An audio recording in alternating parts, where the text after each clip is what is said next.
Good afternoon.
दोपहर का time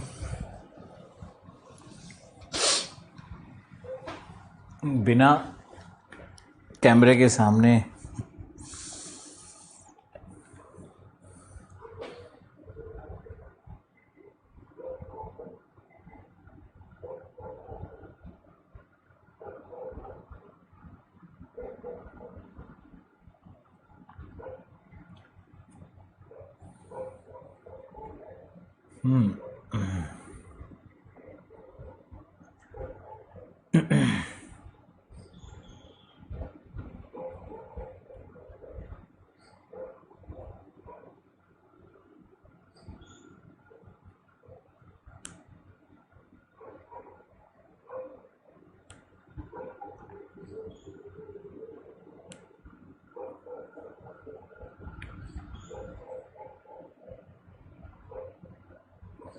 old NCERT बहुत अच्छा रहेगा।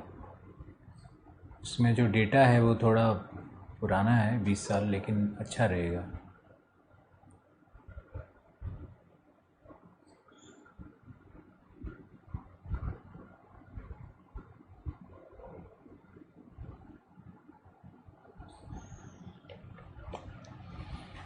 क्या हो गया? क्या क्या लिख रहे हो भाई?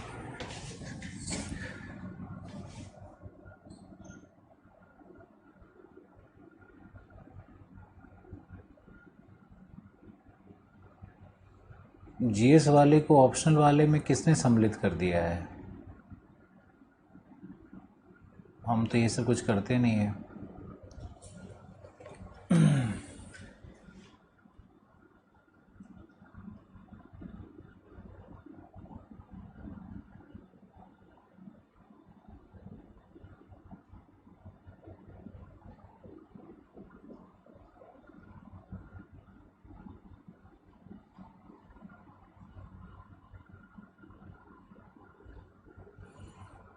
ठीक है राहुल।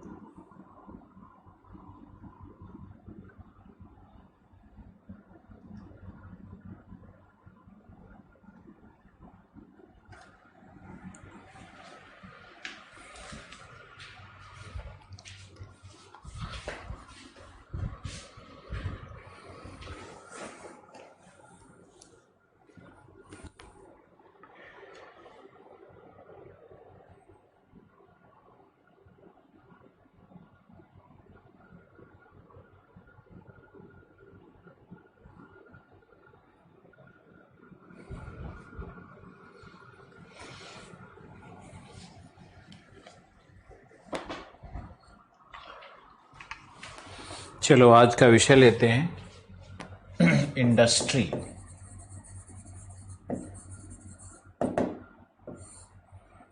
इंडस्ट्री की परिभाषा,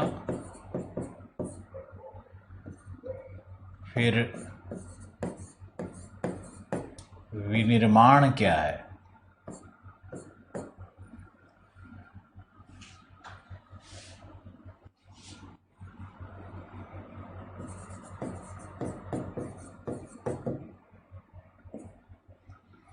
फिर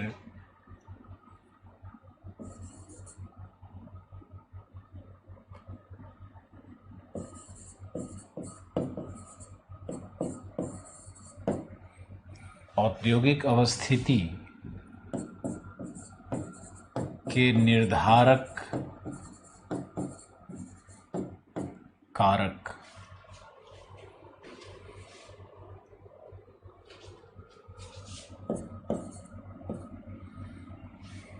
के निर्धारक कारक कौन से हैं?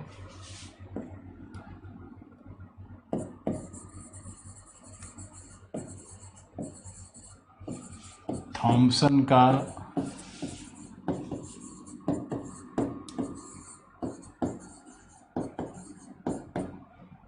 संकेंद्रण सिद्धांत,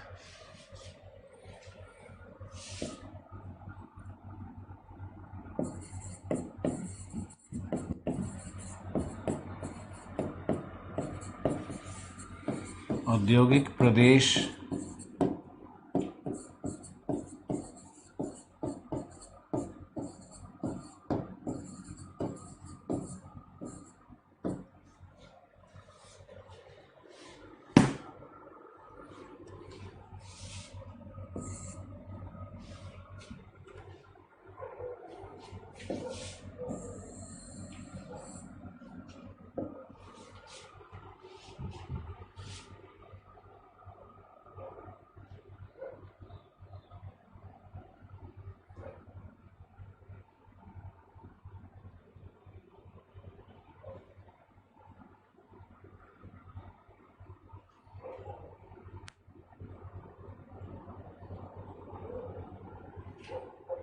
औद्योगिक प्रदेश एवं संकुल में अंतर।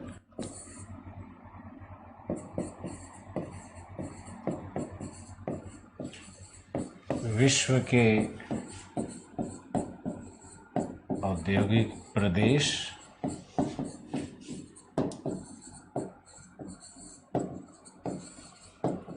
एवं अवस्थिति के कारक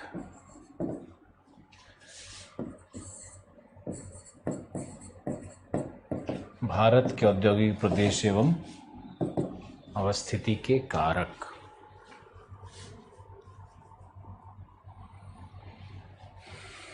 इंडस्ट्री में यहाँ से शुरू करते हैं। संसाधन भूगोल में आपको एक तथ्य समझाना जरूरी है।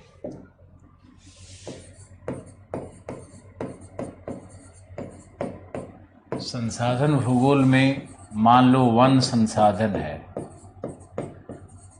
तो हम लोगों ने इसको फिजिकल ज्योग्राफी में वनस्पति के साथ किया है, और आप संसाधन वाले बुकलेट से एक बार रीडिंग कर लो और उसी नोट्स को इनरिच कर लो। फिर है भारत के समुद्री संसाधन। तो भारत के समुद्री संसाधन में हम लोग जाएंगे तो ओशनोग्राफी में हमने जो समुद्री संसाधन पढ़ाया है उसमें भारत के रेफरेंस से बहुत कुछ बताया हुआ है, आप वहाँ से निकालोगे। और समुद्री संसाधन में जो पहला बायोटिक था जिसमें मुख्य रूप से फिश आएगा, तो ये फिश हम लोग फिर कृषि भूगोल में पढ़ेंगे। सब लिख लो, कृषि भूगोल में पढ़ेंगे, तो वहाँ से हम लोग करेंगे तो समुद्री संसाधन बहुत शानदार बनेगा। एक ही फैक्ट को बार बार क्लास में लिखवाया नहीं जा सकता है। इसके बाद खनिज संसाधन तो आपने पढ़ ही लिया है। ऊर्जा संसाधन, खनिज संसाधन, ऊर्जा संसाधन। ऊर्जा में क्या है? पेट्रोलियम एंड नेचुरल गैस, इसको पढ़ना है। खनिज में मेनली तो वही लोहा, कोयला और नॉन फेरस का एक ग्रुप बना लो, तांबा जस्ता वाला।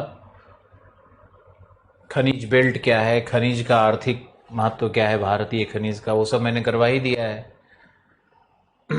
ऊर्जा संसाधन में जाओगे तो हमने मेसोजोइक फॉर्मेशन पे बात की है,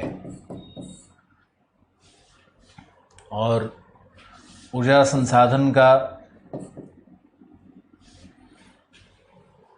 एक प्रारूप है, वो भी आपको हम दे देते हैं।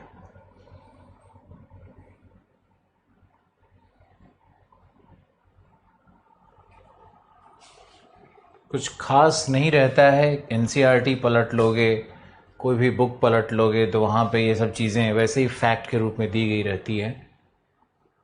और इसमें फिर एक जल संसाधन बहुत इम्पोर्टेंट है, और लैंड, वाटर रिसोर्स और लैंड रिसोर्स। तो वाटर रिसोर्स और लैंड रिसोर्स ये दोनों ही समकालीन समस्याओं में, जैसे भूमि प्रयोग में परिवर्तन, ये प्रश्न समकालीन समस्या में आता है। और जल में आता है interlinking of river, river water disputes. तो जल संसाधन के साथ साथ ये 3 टॉपिक उसमें इंटीग्रेटेड रहता है। जल संसाधन के साथ साथ कई चीज़ें इसमें सम्मिलित रहती हैं एक साथ। तो जल संसाधन और लैंड, ये हम लोग समकालीन समस्याओं के चैप्टर में जब दोबारा जाएंगे तो वहाँ पर इन दोनों को हम कवर कर लेंगे। ठीक है,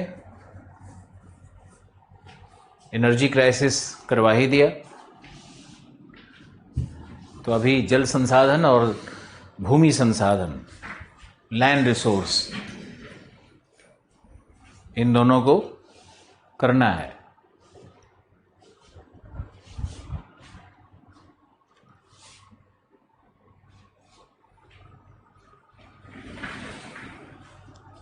पेट्रोलियम और नेचुरल गैस में एक मैप बना लो, अच्छा रहेगा।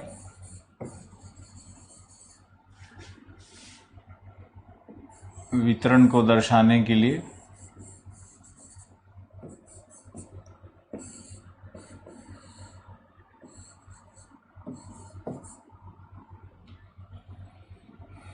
तो इसमें यहाँ पर एक ये बेल्ट है,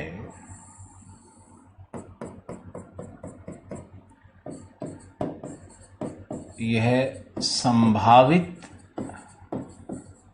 क्षेत्र 1 कहलाता है, और ये संभावित क्षेत्र 1 कहलाता है।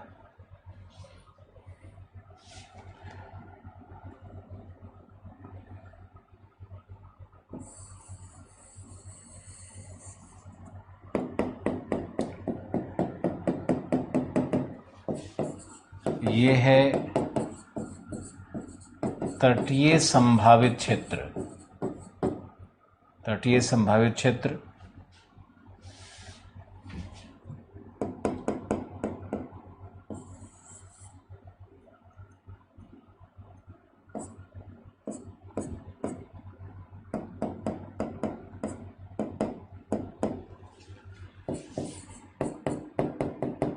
ये वाला है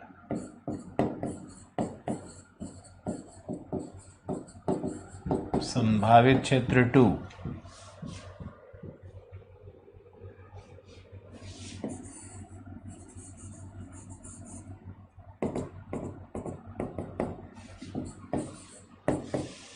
यह है संभावित क्षेत्र 3।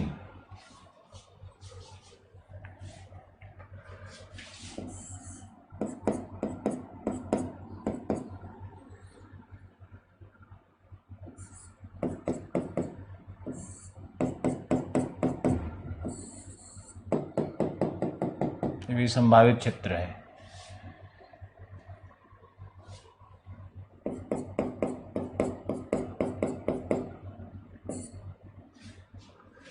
और ये जो हमारा क्रॉस है, यह है प्राप्ति क्षेत्र।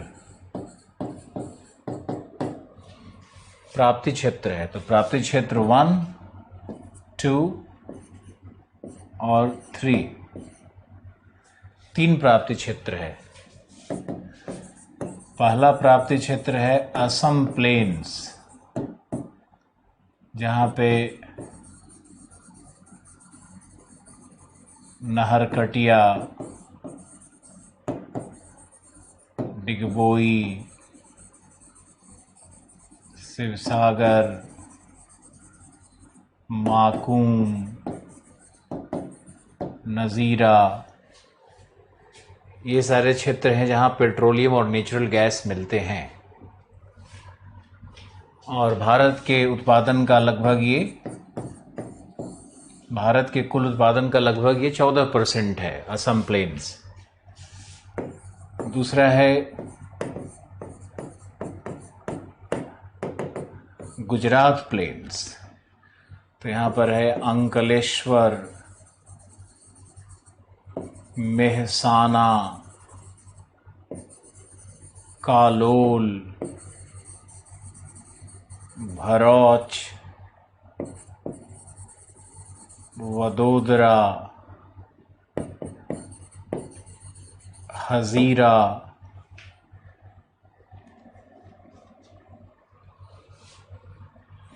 हजीरा से ही HBJ लाइन निकलता है। HBJ पाइपलाइन है ना, यहीं से निकलता है।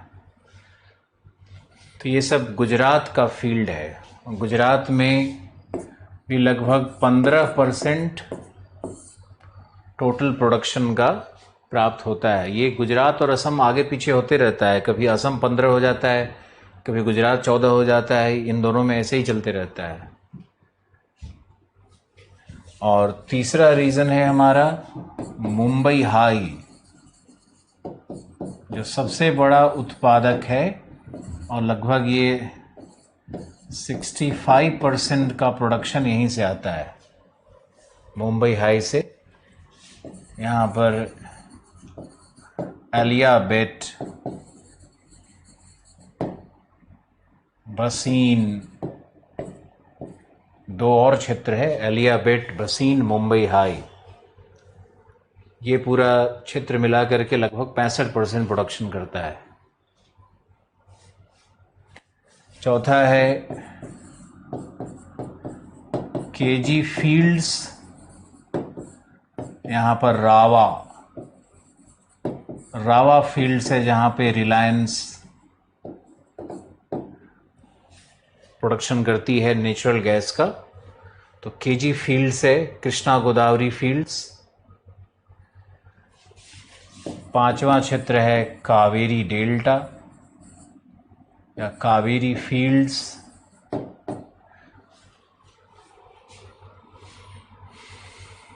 तो ये है भारत में एक्चुअल प्रोडक्शन और संभावित क्षेत्र का मैप। प्राकृतिक गैस वहीं मिलता है जहां पेट्रोलियम मिलता है, दोनों एक दूसरे के एसोसिएशन में मिलता है।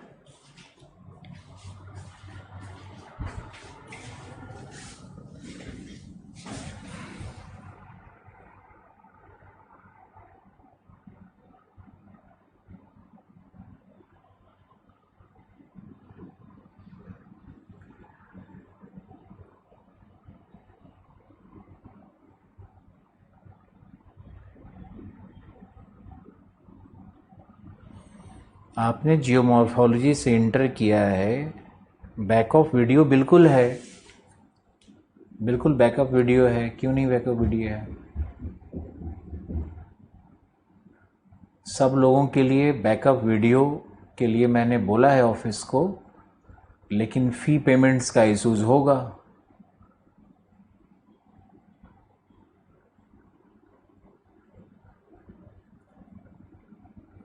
ऐप वाले जो हैं हमारे, जिनको मैंने हायर किया है, तो ऐप वाले ही बैकअप वीडियो देते हैं।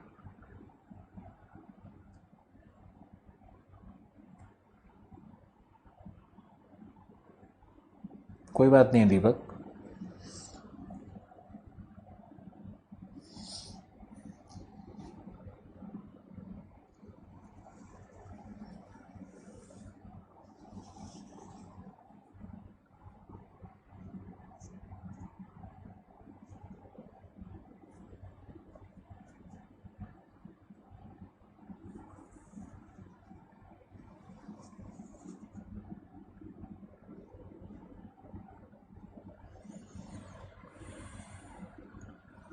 एक दो तीन में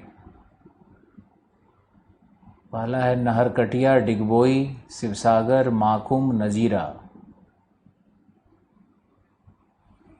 दूसरे में है अंकलेश्वर, मेहसाना, कालोल, भरौच, वडोदरा, हजीरा। तीसरे में है मुंबई हाई, एलियाबेट और भसीन।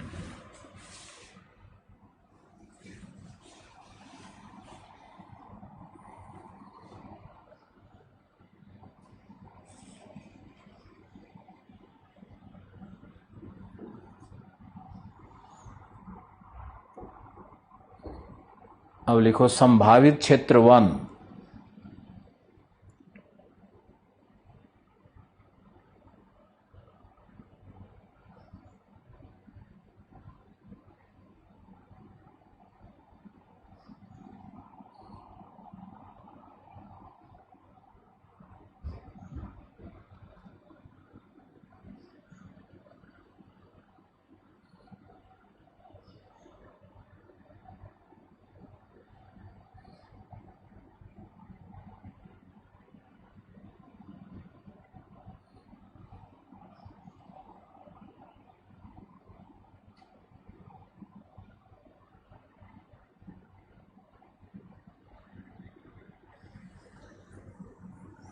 संभावित क्षेत्र 1 में लिखो नेपाल,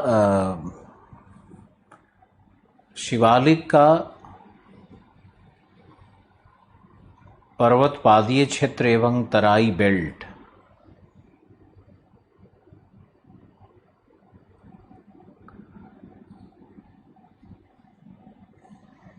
जो गंगा के मैदान का उत्तरी भाग है, पूर्व में पहले यह टेथिस का भाग रहा है।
इसका नोट्स तो बन ही गया ना सामने में।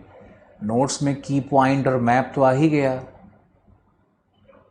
और पेट्रोलियम क्यों पाया जाता है, ये भारत के भौतिक भूगोल में मैंने पढ़ाया था।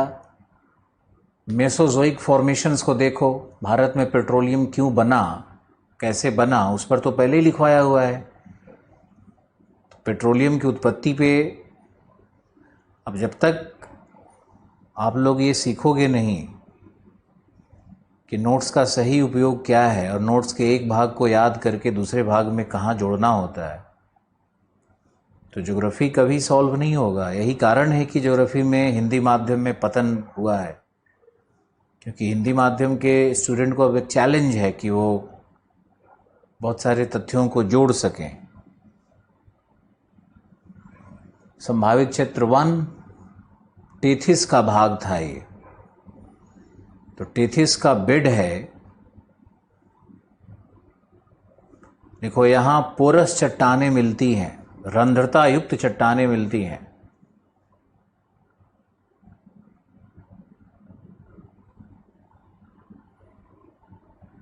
अरे यार अभी आ रहे हैं ना वहाँ, पेट्रोलियम का थोड़ा सा पढ़ लो। मुझे अचानक ध्यान आया कि सेल्फ स्टडी में इसको नहीं छोड़ते हैं, आपको दे देते हैं। अब ये सब कोई शिकायत का विषय तो नहीं होना चाहिए कि इंडस्ट्री का फॉर्मेट दे दिया, पढ़ा दिया पेट्रोलियम को। पहले मेरा मन था कि हम पेट्रोलियम नहीं पढ़ाएंगे, फिर मुझे अचानक याद आया कि भूगर्भ शास्त्र का एक मैप है पेट्रोलियम नेचुरल गैस पे, वो हम दे देते हैं।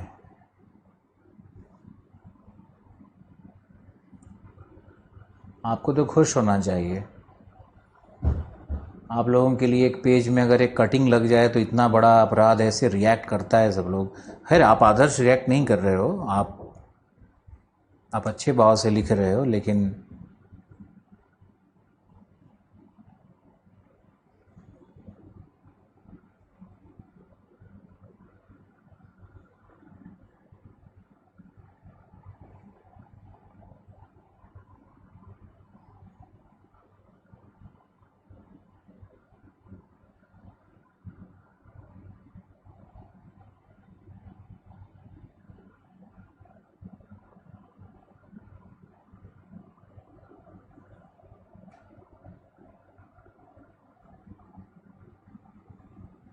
संभावित क्षेत्र 1 में भी आगे लिखना है कि रंध्रता युक्त चट्टानें हैं जो कि शेल चट्टानों के ऊपर मिलती हैं। शेल चट्टानों के ऊपर मिलती है, SHALE।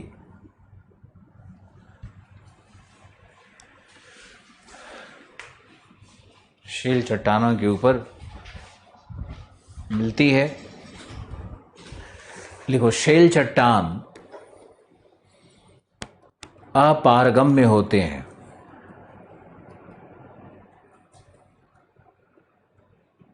अतः यह संभावित है कि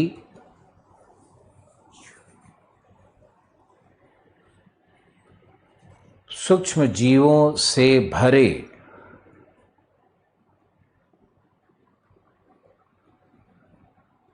टेथिस के अवसादी चट्टान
टेथिस के अवसादी चट्टानों में सूक्ष्म जीवों के जीवाश्म मिलते हैं। थोड़ा भाषा ठीक कर लें, सूक्ष्म जीवों के जीवाश्म मिलते हैं। अतः पेट्रोलियम की संभावना है। अतः पेट्रोलियम की संभावना है। फिर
दूसरा लिखो तटीय संभावित क्षेत्र। तटीय संभावित क्षेत्र देखो, पश्चिमी तट निमज्जित तट है,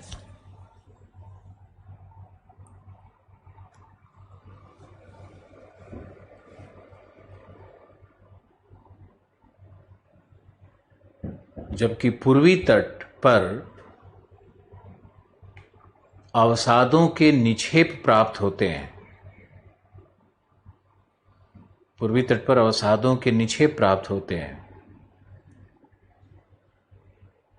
अतः दोनों तटों पर पेट्रोलियम एवं नेचुरल गैस की संभावनाएं हैं।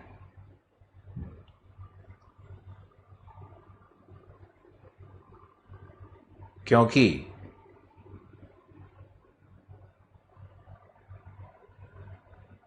छिछले तटीय भागों पर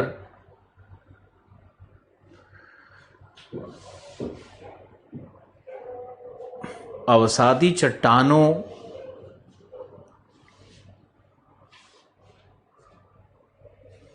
अवसादी रंध्रता युक्त चट्टानों में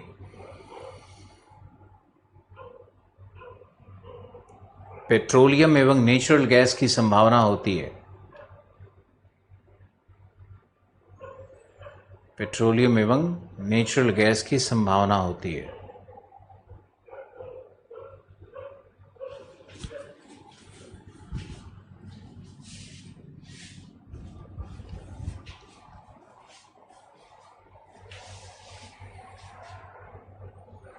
फिर लिखो दक्कन पठार का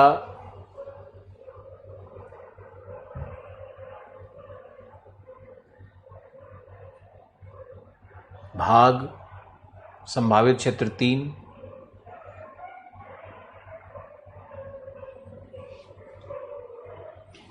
दक्कन पठार का भाग लिखो। यहां भ्रंश घाटियां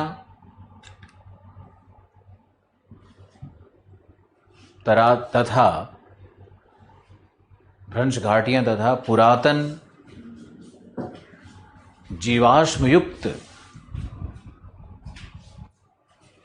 चट्टानों में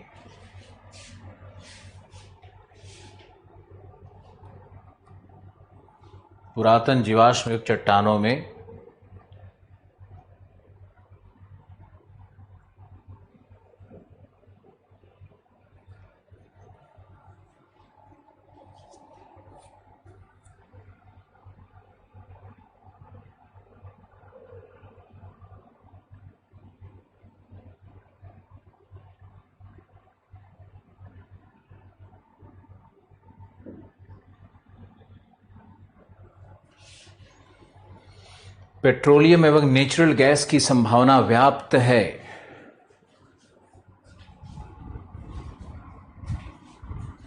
पेट्रोलियम एवं नेचुरल गैस की संभावना व्याप्त है।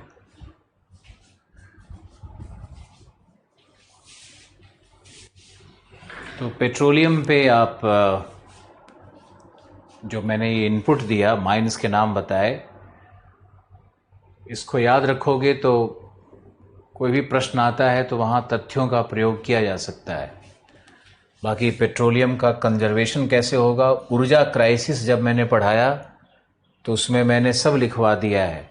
ऊर्जा क्राइसिस में पेट्रोलियम क्राइसिस ही मुख्य था, और पेट्रोलियम क्राइसिस से कैसे बचना है, क्या उपाय हैं, संरक्षण कैसे होता है, क्या क्या उसके प्रभाव हैं, सबकी चर्चा की जा चुकी है।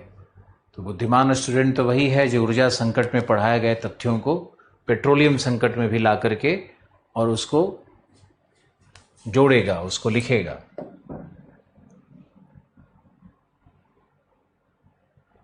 अब आ जाओ,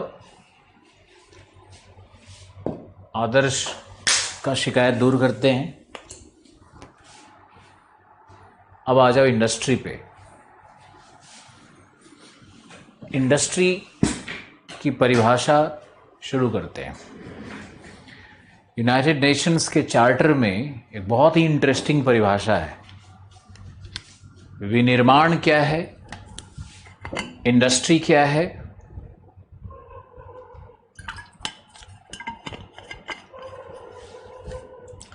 इंडस्ट्री संसाधन के बाद आर्थिक भूगोल का दूसरा भाग है। तो इसमें पेपर वन में जो इकोनॉमिक ज्योग्राफी है वहां से विषयों को लिया जाएगा। इकोनॉमिक ज्योग्राफी में जो भी विषय लिखे इंडस्ट्री पे वो लेंगे। फिर वेबर का मॉडल है, वेबर्स मॉडल है, उसको भी यहीं पढ़ेंगे क्योंकि ये औद्योगिक अवस्थिति सिद्धांत है। फिर हम लोग पेपर 2 में इंडस्ट्री पे मूव कर जाएंगे। तो ये हमारा एक कंप्लीट पैकेज होगा इंडस्ट्री का। पेपर 1 का इंडस्ट्री, पेपर 2 का इंडस्ट्री, और इंडस्ट्री पे आधारित कुछ मॉडल्स, कुछ थ्योरीज। तो आप जब भी इंडस्ट्री पढ़ा करो, रिसोर्स पढ़ा करो, तो ऐसे नहीं पढ़ना है कि पेपर 1 का अलग से पढ़ के जाएंगे, पेपर 2 का अलग से पढ़ के जाएंगे, बिल्कुल नहीं। पेपर 1, 2 को इंटीग्रेट करके रिसोर्स पढ़ना है, इंटीग्रेट करके इंडस्ट्री पढ़ना है, इंटीग्रेट करके एग्रीकल्चर पढ़ना है। इंडस्ट्री करने के बाद हम लोग एग्रीकल्चर पे शिफ्ट करेंगे।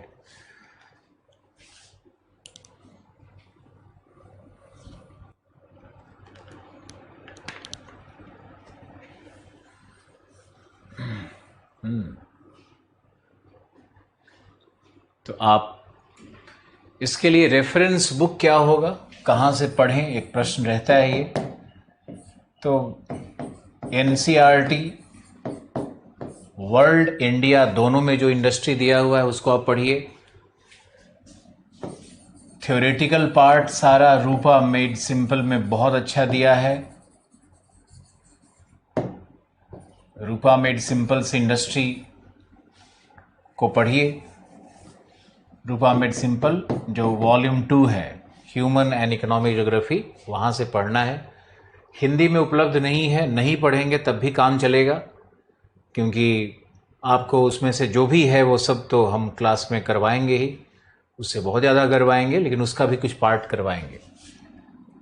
तीसरा, आप सीबी ममोरिया करके एक किताब आती है, commercial geography of India, Hindi में उपलब्ध है, वाणिज्यिक भूगोल भारत का,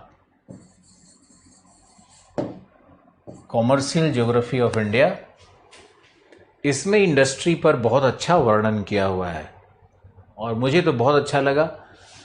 आपके पास अगर आरसी तिवारी है या खुल्लर है या कोई भी बुक है तो वहाँ से भी आप ले सकते हो। और उसके बाद आपको इंडिया ईयर बुक उठाना पड़ेगा, और जिस इंडस्ट्री की हम चर्चा करने वाले हैं, जिन इंडस्ट्रीज़ का हम चर्चा करने वाले हैं, उन्हीं को इंडिया ईयर बुक में ढूंढना है, उन्हीं का फैक्ट कुछ निकालना है। ज़्यादातर प्रश्न आएंगे इंडस्ट्री पे कि फैक्टर्स ऑफ लोकलाइजेशन क्या है, आखिर इंडस्ट्री वहीं क्यों लोकेटेड है जहां वह प्राप्त होती है, टिस्को छोटानागपुर के पठार पर ही क्यों लोकेटेड है, ये ज्योग्राफी का विश्लेषण है। सुवर्णरेखा और साक्षी नदी के संगम पर ही क्यों इंडस्ट्रियल टाउन बनाया गया। तो ज्योग्राफिकल फैक्टर्स को पढ़ना होता है मेनली।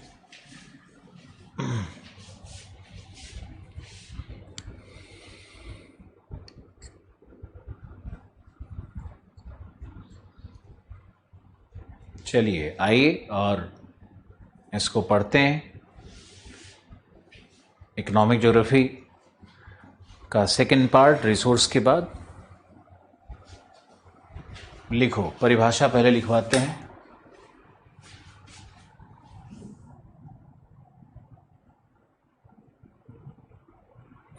ऑफिस ओपन है, आप मिल सकते हो।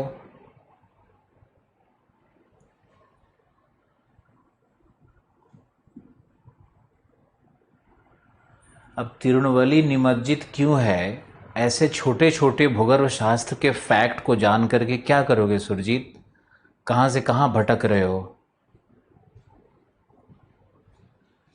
उमज्जित क्यों है, निमज्जित क्यों है?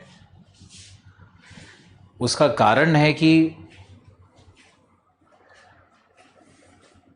बंगाल की खाड़ी नीचे की ओर धंसी तो पूर्वी तट उमज्जित हो गया।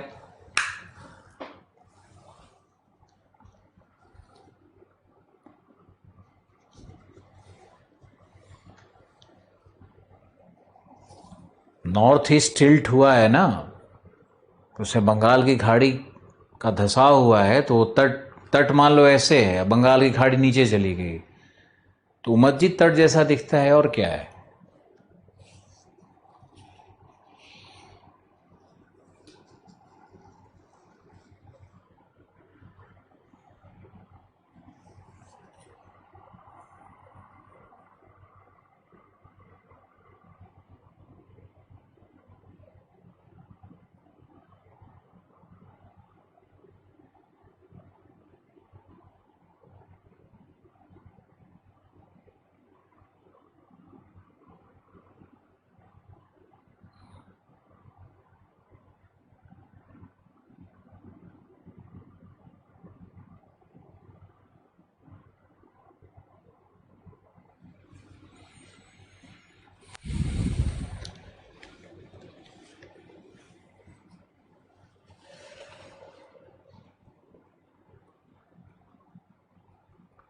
एनर्जी क्राइसिस नहीं हुआ है।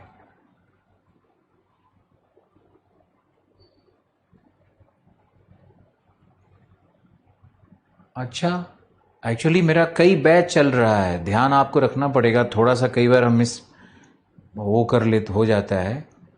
क्या सच में एनर्जी क्राइसिस नहीं हुआ है? अगर नहीं हुआ है तो अभी करवाना पड़ेगा मुझे, क्योंकि बिना एनर्जी क्राइसिस करवाए इंडस्ट्री पे शिफ्ट नहीं करेंगे।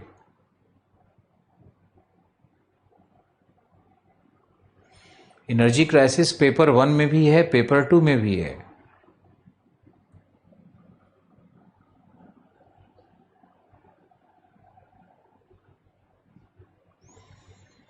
आपसे रिक्वेस्ट है कि एक बार मुझे बताओ कि एनर्जी क्राइसिस हुआ है कि नहीं।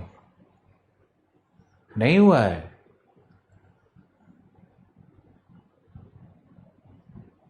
अच्छा, फिर तो आदर्श तुमसे एक बार और माफ़ी मांगते हुए कि इंडस्ट्री आज नहीं शुरू कर पाएंगे, और पेज काट ही दो तो अच्छा है। एनर्जी क्राइसिस करो, ये बहुत इंपॉर्टेंट टॉपिक है। लिखो, टाइटल बनाओ, एनर्जी क्राइसिस, ऊर्जा संकट।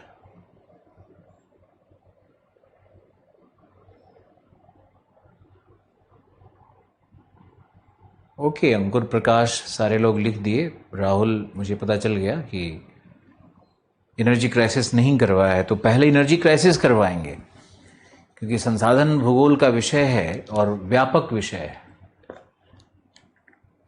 ऊर्जा संसाधन के बाद एनर्जी क्राइसिस ही करवाया जाता है।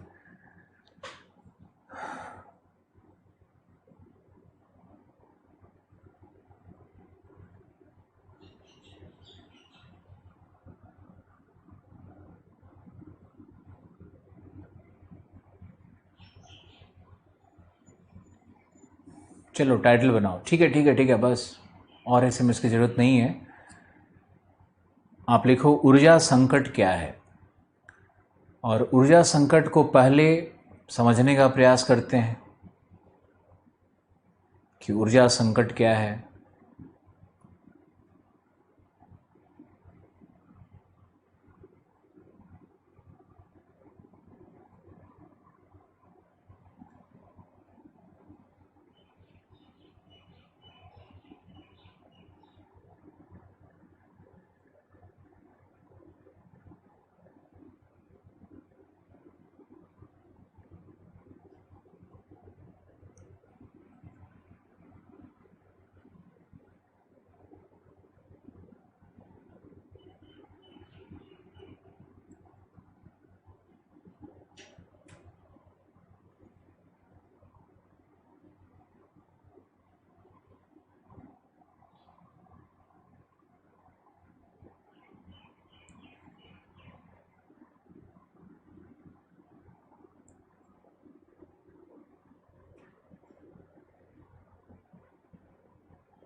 पहले समझाते हैं संकट क्या है। रिकॉल कर रहा था कि नहीं कैसे पढ़ाया यार, 3 नहीं पढ़ाया होगा, सही बात है। चलो ओके, संकट शब्द की व्याख्या पहले करेंगे। जैसे मान लो खाद्य संकट है, ऊर्जा संकट है, पारिस्थितिक संकट है, पर्यावरणीय संकट है। तो जहां भी संकट शब्द आता है ना, वह मैन इंड्यूस्ड होता है, मानव जनित होता है। क्राइसिस कभी भी प्राकृतिक नहीं होता, मानव जनित होता है। अब इस बात से कई लोगों को विरोधाभास होता है, लेकिन आपको समझना है, न कि विरोध करना है। मान लो हमने कहा प्राकृतिक संकट, तो प्रकृति में थोड़ा ही संकट है। मनुष्य की उपस्थिति, मनुष्य का हस्तक्षेप किसी भी प्राकृतिक परिघटना को आपदा बना देता है, नहीं? उसी तरह से दुनिया में खाद्य संकट नहीं है। आप देखोगे तो खाद्यान्न कहीं न कहीं सरप्लस में है, अधिशेष है, और कहीं न कहीं डेफिसिट है। तो समस्या ये नहीं है कि खाद्य संकट है, मतलब खाद्य है ही नहीं, खाद्य संसाधन है ही नहीं, स्कार्सिटी नहीं है। स्कार्सिटी तो है ही नहीं, खाद्यान्न तो है। तो समस्या क्या है? समस्या है कि मानव के द्वारा वितरण या डिमांड एवं आपूर्ति के मध्य का इम्बैलेंस, असंतुलन, ये संकट उत्पन्न करता है। Crisis is always man induced, पहला लाइन। दूसरा, क्राइसिस इज नेवर नेचुरल, प्राकृतिक नहीं होता है। तीसरा, क्राइसिस रेफर्स टू डिसइक्विलिब्रियम और imbalance in the demand and supply.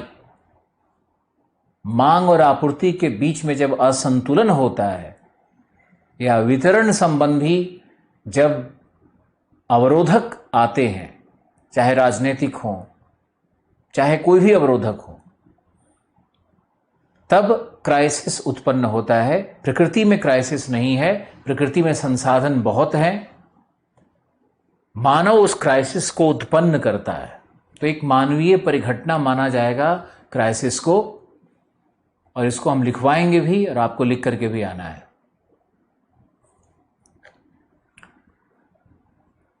Second discussion point, ऊर्जा संकट का अर्थ क्या है? क्या प्रकृति में ऊर्जा की कमी है? नहीं। थर्मोडायनेमिक्स का लॉ क्या कहता है? Neither be created nor be destroyed. ऊर्जा को न तो उत्पन्न किया जा सकता है और न ही उसका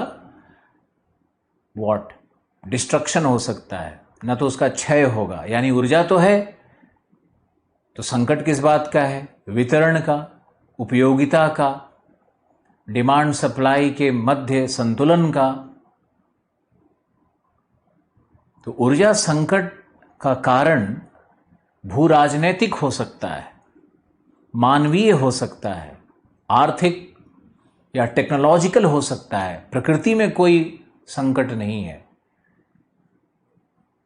एक उदाहरण ले लो, वेस्ट एशिया में बहुत पेट्रोलियम है, अमेरिका में भी है, रूस में भी है, भारत में नहीं है।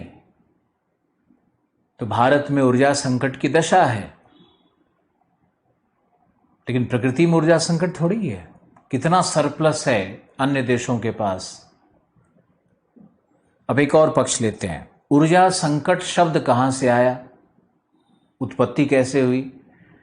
1973 में न्यूयॉर्क टाइम्स ने एक आर्टिकल पब्लिश किया। 1973 वह वर्ष है जिसमें अरब इजराइल युद्ध चल रहा है, और इजराइल जैसे छोटे देश ने अरब देशों को बुरी तरह से धूल चटा दिया। अब इसका परिणाम क्या हुआ कि organization of petroleum exporting countries OPEC ने पेट्रोल के मूल्य को $1.5 से प्रति बैरल से बढ़ाकर $7.5 प्रति बैरल कर दिया। कितना गुना वृद्धि हुआ? लगभग 5 गुना वृद्धि। हमारे यहाँ ₹1 अठन्नी दाम बढ़ता है तो भारत में चारों तरफ क्रांति। हम ये नहीं कह रहे हैं कि बढ़ता है तो अच्छा होता है, बिल्कुल नहीं, लेकिन आपको पता भी है कि राजस्थान में पेट्रोल के दाम पे 36% स्टेट वैट लगा हुआ है। 36%। भारत का सबसे ज्यादा स्टेट वैट वहीं है।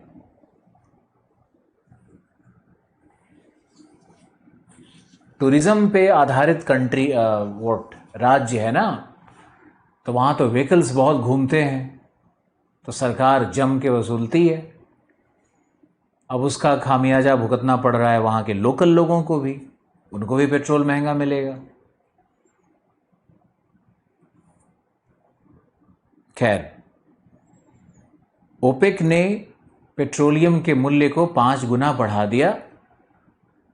न्यूयॉर्क टाइम्स ने लिखा एनर्जी क्राइसिस, क्योंकि इतने बढ़े हुए मूल्य पर भारत, चीन, ब्राजील, साउथ अफ्रीका, ये जो विकासशील देशों में अग्रगणी थे, ये देश, इन देशों की अर्थव्यवस्था बिल्कुल चरमराने वाली थी, चरमरा गई, शौक लगा। भारत में तो हरित क्रांति चल रहा था, ऑयल पूल डेफिसिट बढ़ता चला गया, अचानक से 5 गुना वृद्धि। भारत में इंडस्ट्रियलाइजेशन का फेज है। पेट्रोलियम ही तो वो गोल्डन लिक्विड कहते हैं ना, जिससे विच runs the economic machine of the world. विश्व की अर्थव्यवस्था का जो मशीन है वो पेट्रोलियम ही रन करता है। तो आपको ये फील होना चाहिए कि एनर्जी क्राइसिस शब्द का प्रयोग क्यों किया गया। तो 1973 के इस घटना को एनर्जी क्राइसिस शब्द की संज्ञा दी गई। इसके बाद तो कई बार ऊर्जा संकट शब्द का प्रयोग किया गया और कई बार ऊर्जा संकट आए, और जितनी बार भी ऊर्जा संकट आए, जैसे भी ऊर्जा संकट की दशा बन रही है फिर से, जितनी बार ऊर्जा संकट आए उसका कारण भू राजनैतिक था, मानव जनित कारक थे उसके कारक प्राकृतिक नहीं थे। कितने लोगों ने इस छोटे से डिस्कशन को समझा? भूगोल में एनर्जी क्राइसिस सिर्फ पेट्रोलियम क्राइसिस नहीं हो सकता है। हम लोग पूरे ऊर्जा सेक्टर को देखेंगे।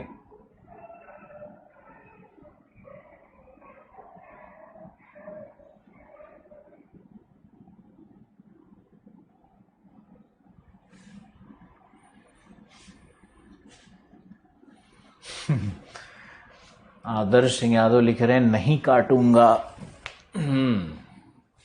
कुछ उपाय कर लो उसका।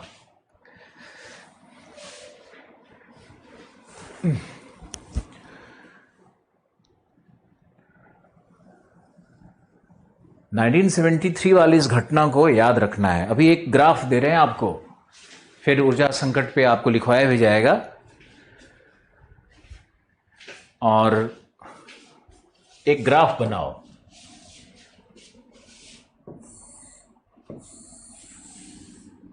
जिसका एक्स एक्सिस यानी टाइम, जिस पे हम टाइम दिखा रहे हैं, ये सबसे काफी लंबा होगा।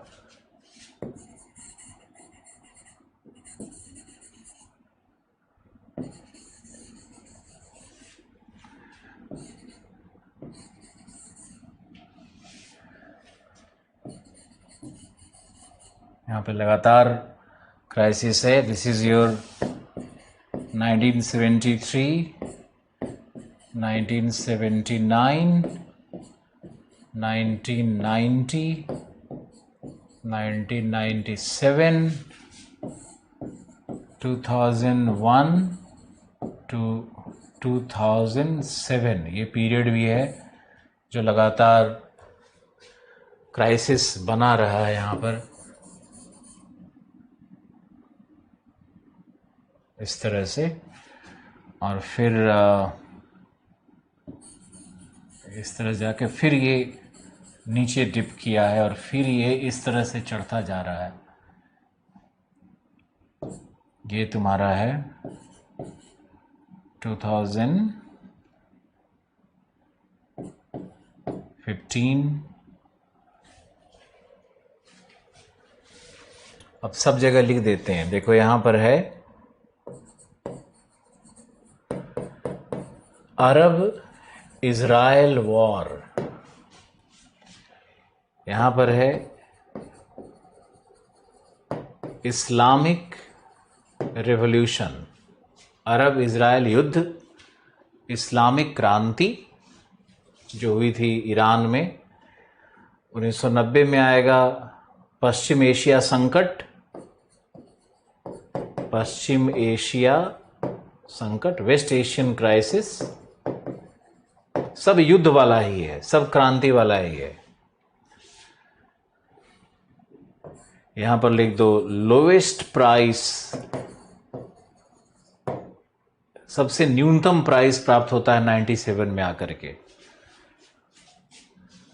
उसके बाद 2001 में है यहां पर कैलिफोर्नियन क्राइसिस, अर्जेंटीना क्राइसिस, सबको समझाएंगे। फिर यह है Olympics, China Olympics, China Olympics के टाइम में प्राइस बहुत भागा। ये जो नीचे डिप किया है आईएस क्राइसिस,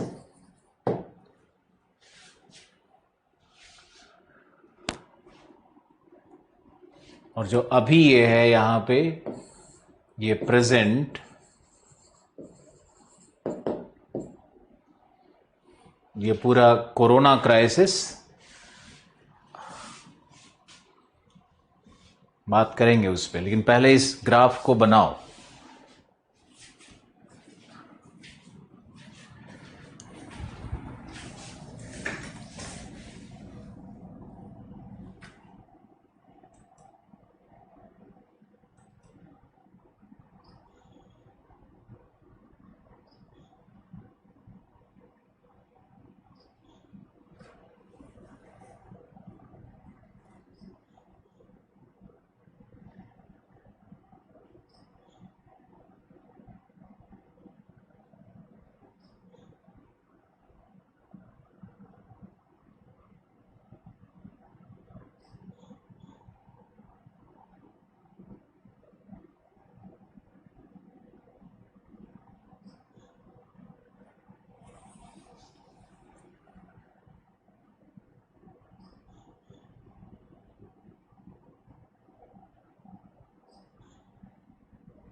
चलो इसको जल्दी ड्रॉ करो, और ड्रॉ करते ही मुझे रिपोर्ट भी करो। लग रहा है जैसे ईसीजी का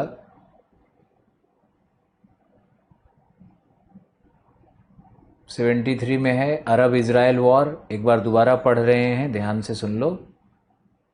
79 में है इस्लामिक क्रांति, 1990 में है पश्चिम एशिया संकट,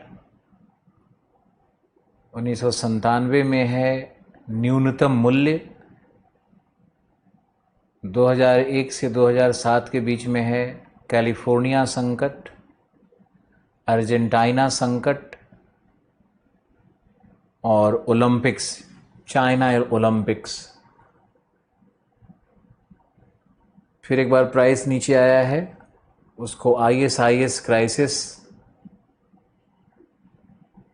जिसके विषय में आपको मालूम होगा।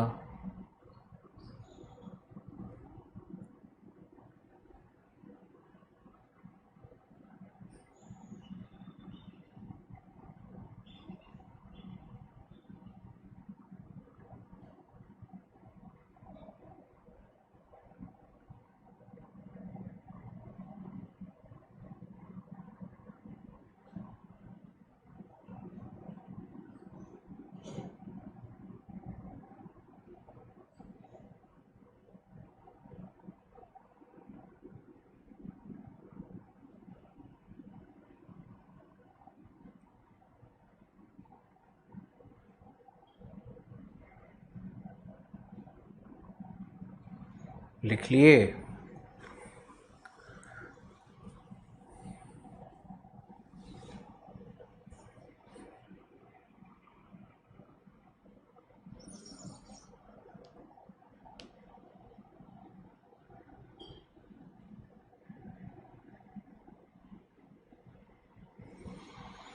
चलो, ओके, डन।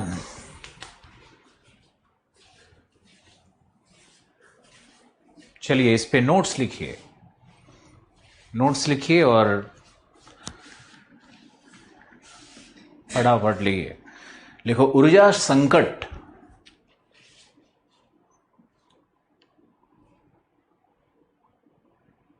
प्रथम बार,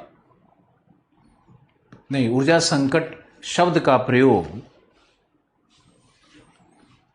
1973 के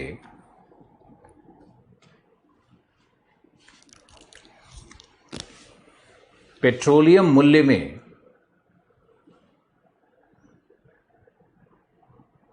अप्रत्याशित वृद्धि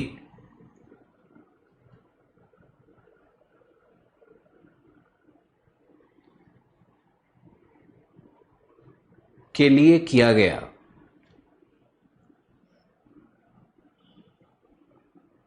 जिसने विश्व की अर्थव्यवस्था, विशेषकर विकासशील देशों की अर्थव्यवस्था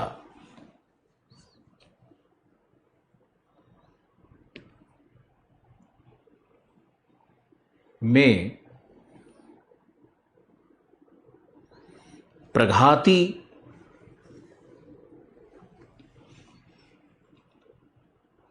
एवं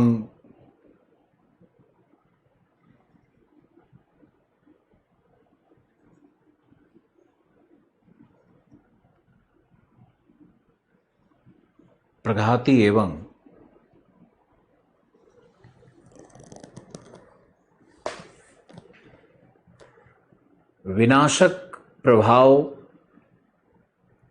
उत्पन्न किए, शॉक दिया, इकोनॉमिक डिक्लाइन, डिक्लाइन का हिंदी क्या होगा? पतन। तो प्रघाती एवं आर्थिक पतन, आर्थिक ह्रास जैसे प्रभाव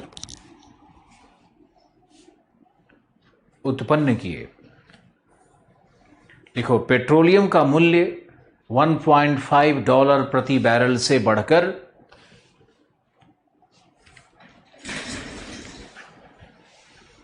$7 पर बैरल हुआ, जो लगभग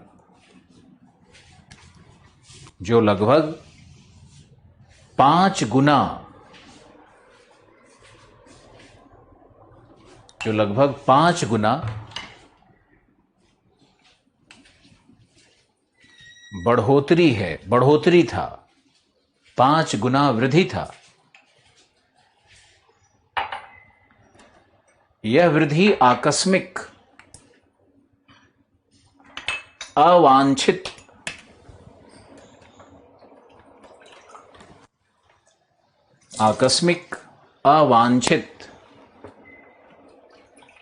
एवं भू राजनीति से प्रेरित था।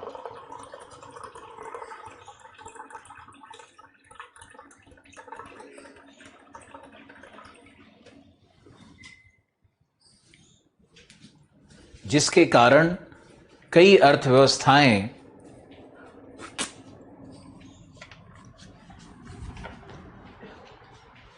आर्थिक मंदी,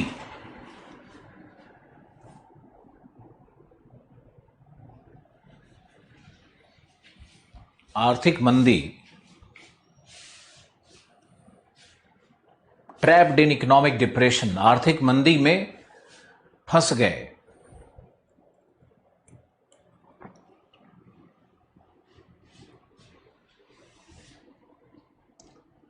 देखो, अरब इजरायल युद्ध का परिणाम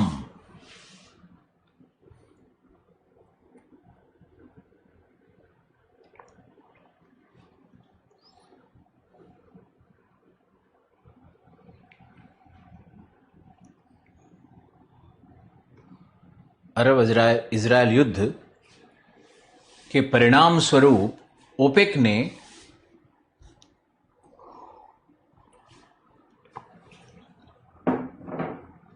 पेट्रोलियम मूल्य में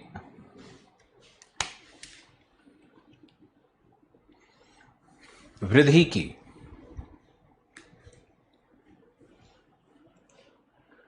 दूसरा पैराग्राफ लिखो। 1979 में,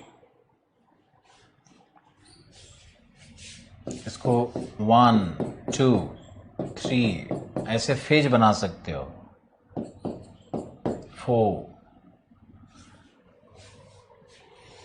4 मेजर ऊर्जा संकट का दौर आया है। तो लिखो फेज 2, लिखो ईरान में इस्लामिक रिवॉल्यूशन, इस्लामिक क्रांति के कारण,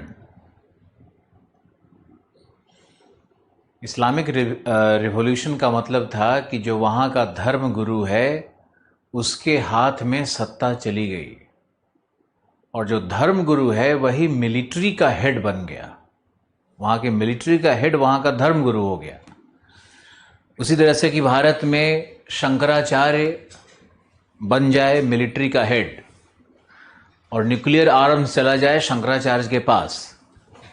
अब शंकराचार्य को किसी दिन सुबह सुबह लगा कि भैया ये सनातन धर्म बड़े खतरे में है, और वो कहें कि जाके यार बम मार दो, क्योंकि वो देश बड़ा परेशान कर रहा है, पाकिस्तान और चाइना पे बम फेंक के आ जाओ। तो क्या ये authority, military authority, political authority किसी धार्मिक व्यक्ति के पास होनी चाहिए? आज ईरान से पूरा विश्व क्यों इस मुद्दे पर थोड़ा घबराया हुआ है? कहीं कम्युनिस्ट गवर्नमेंट है, वहां भी वही लगता है कि तानाशाह है।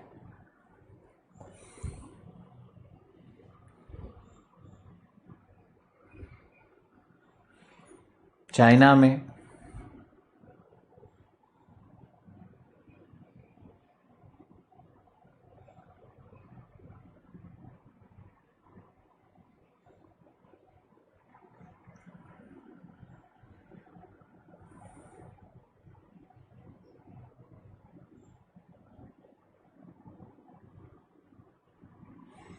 तो देखो, इस्लामिक रिवॉल्यूशन के कारण ईरान पर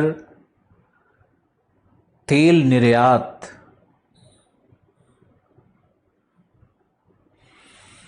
पर प्रतिबंध लगाए गए, जिससे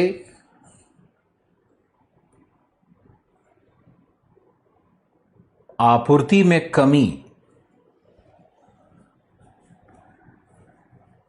एवं मांग में निरंतर वृद्धि, आपूर्ति में कमी, मांग में निरंतर वृद्धि,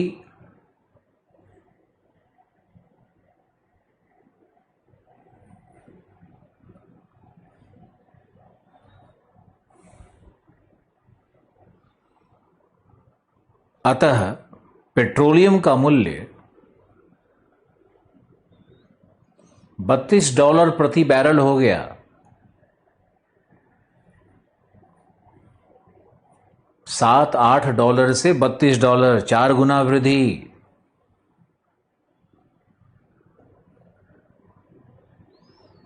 तथा विश्व में आर्थिक संकट का एक और भीषण चक्र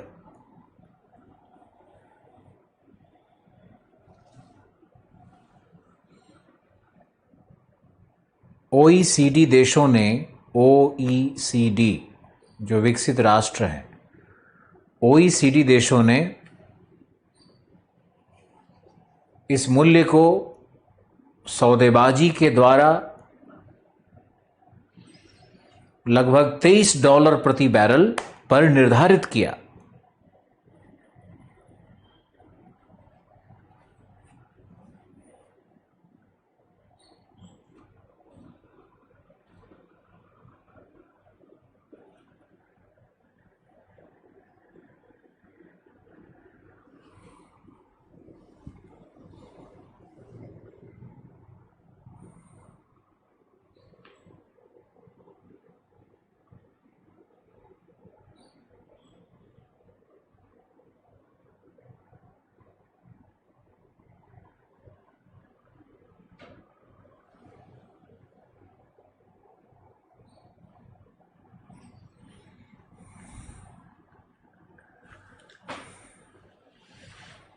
फिलिगो 1990 में फेज 3 है। इराक का कुवैत पर आक्रमण,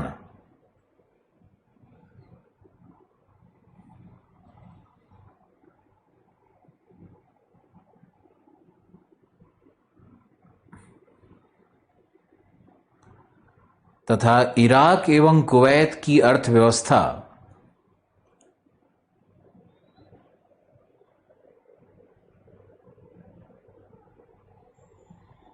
या अर्थव्यवस्था की जगह लिखो में आर्थिक संकट,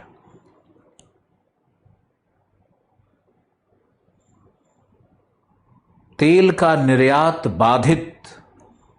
इस युद्ध के बाद तेल का निर्यात बाधित।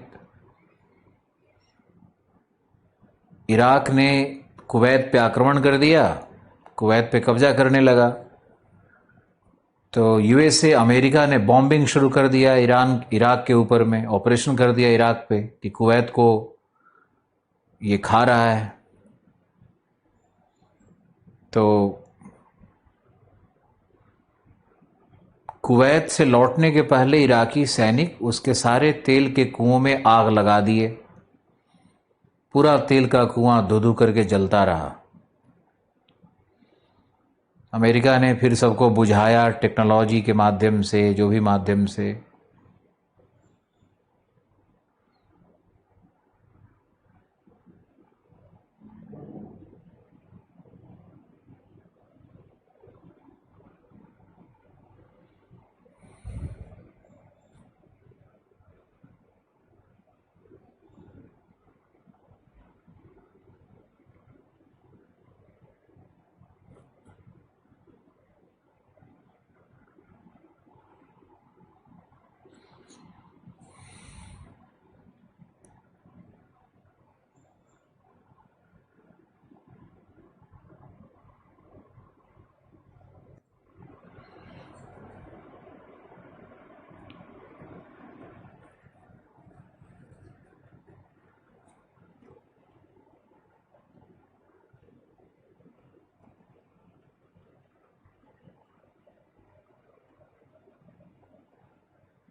देखो, पेट्रोलियम का मूल्य बढ़कर $66 प्रति बैरल हो गया उस समय 1990 में, और 2015 में $45-47 प्रति बैरल था।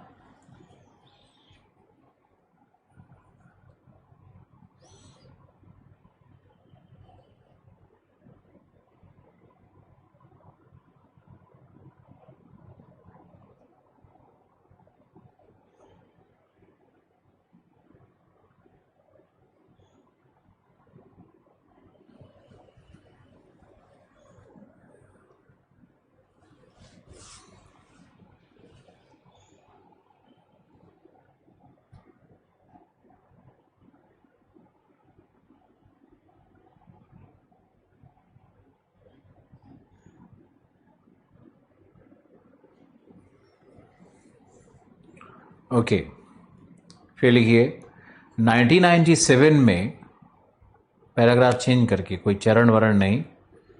1997 में पेट्रोलियम का मूल्य $10 प्रति बैरल हो गया, जो कि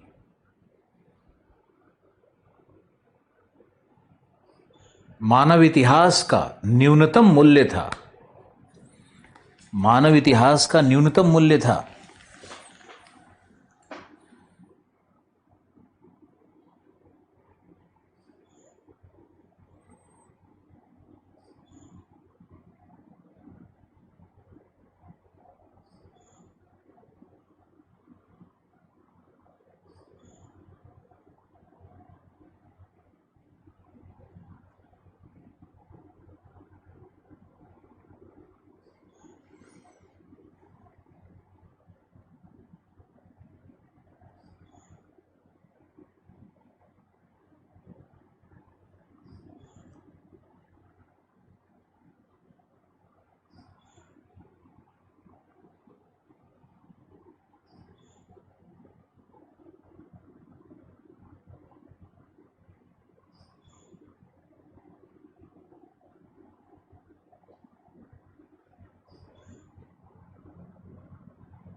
लिखो, इसके कारण को भी लिखो। लिखो पहला कारण है food for oil program, food from oil programme.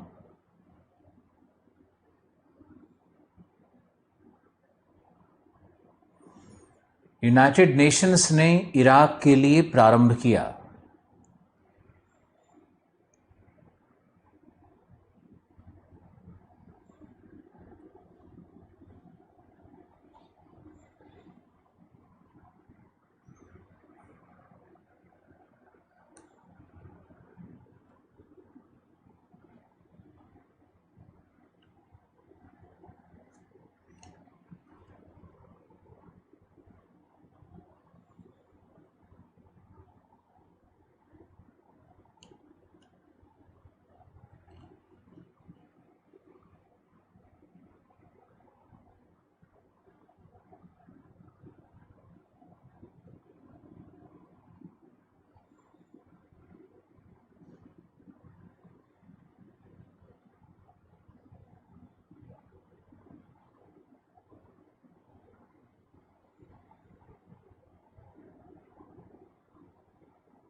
दूसरा कारण था, लिखो, जिससे निर्यात बढ़ गया। दूसरा कारण था, अभी मेरे दिमाग में चल रहा था कि तालिबान अफगानिस्तान को घेर लिया है और आई थिंक 1020 से 1030 तक अफगानिस्तान में हिंदू शाही किंगडम है, और उसके बाद गजनी से वहाँ पे आक्रमण होता है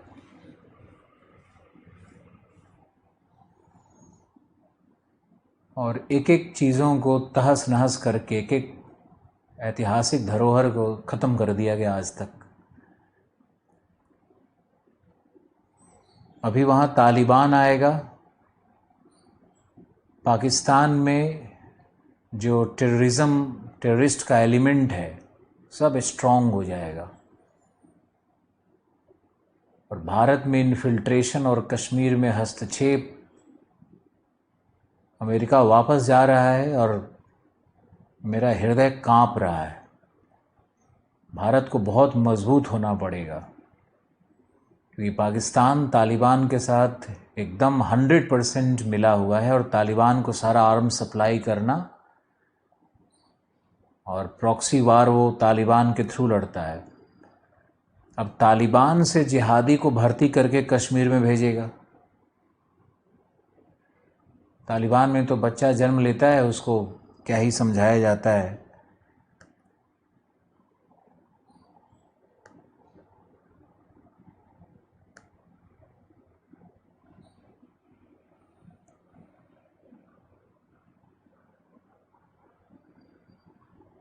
चलो लिखो आगे।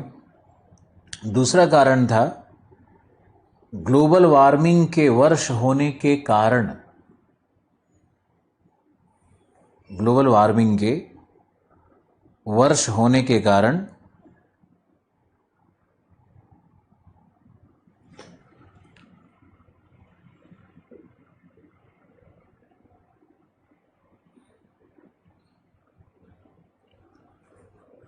ग्लोबल वार्मिंग के वर्ष होने के कारण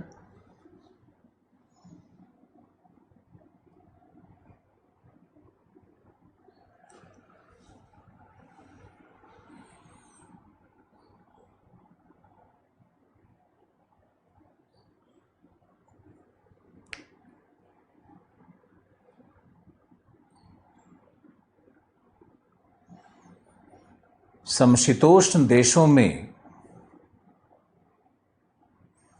पेट्रोलियम के मांग में कमी आई। पेट्रोलियम के मांग में कमी आई क्योंकि ऑफिस का, घर का सेंट्रल हीटिंग का ज़रूरत नहीं था।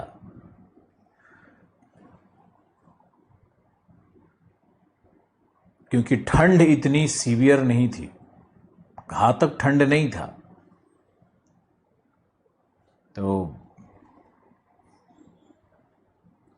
ऊर्जा की मांग में कमी आ गई।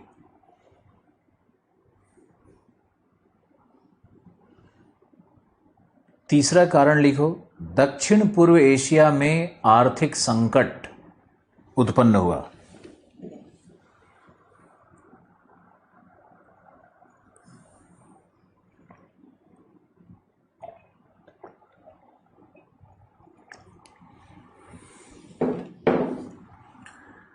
तथा एशियन टाइगर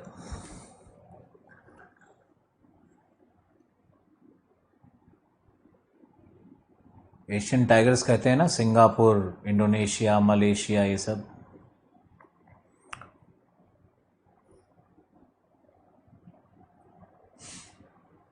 थाईलैंड। तो लिखो, तथा एशियन टाइगर्स की अर्थव्यवस्था का विघटन, पेट्रोलियम के मांग में कमी,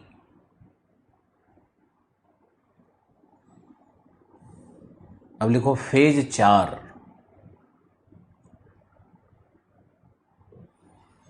लिखो 2001 से 2007 तक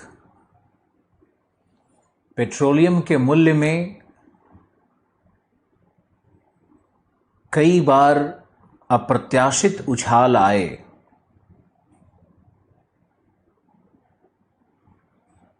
जैसे कैलिफोर्निया में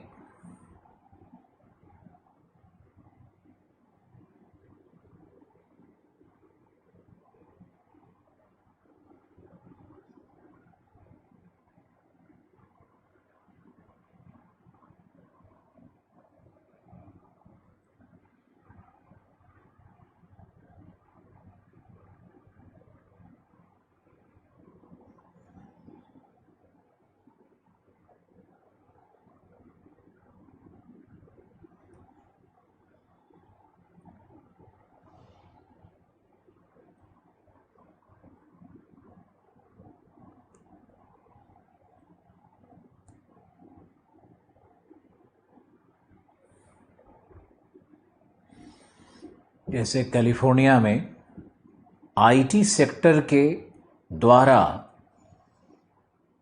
ऊर्जा की मांग,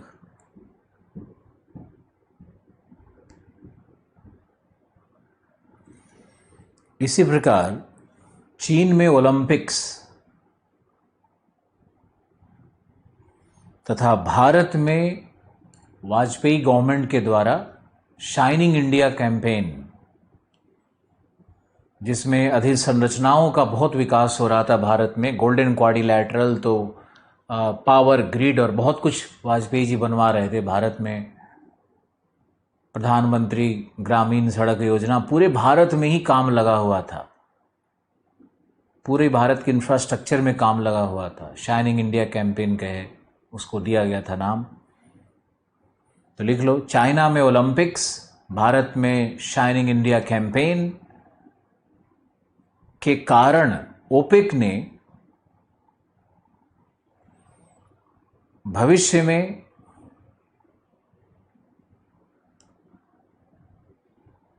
पेट्रोलियम के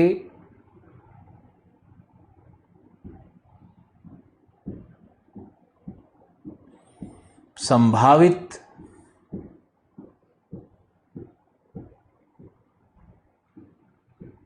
निर्यात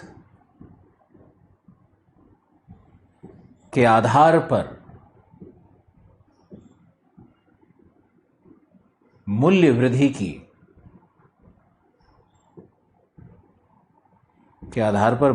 की, जिसे स्पेकुलेटिव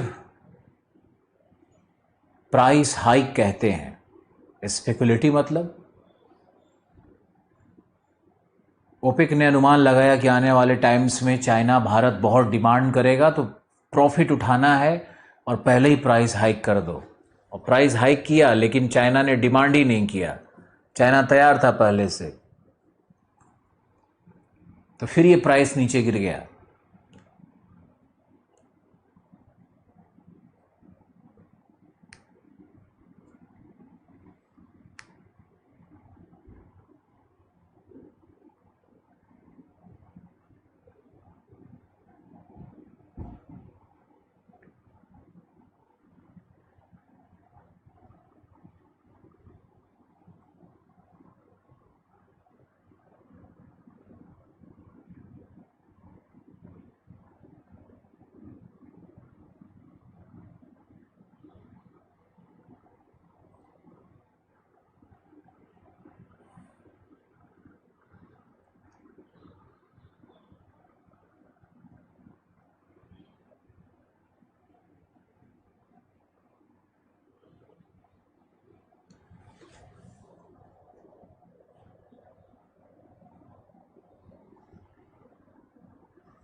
फिलियो,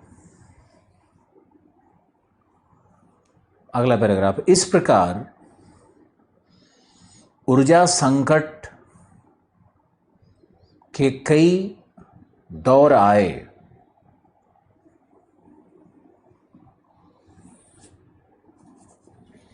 लिखो यहां ऊर्जा संकट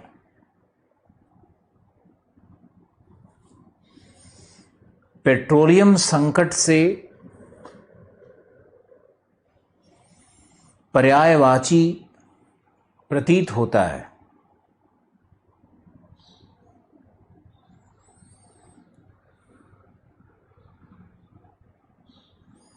परंतु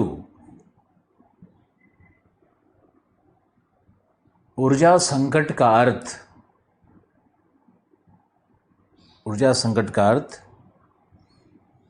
संपूर्ण ऊर्जा क्षेत्र में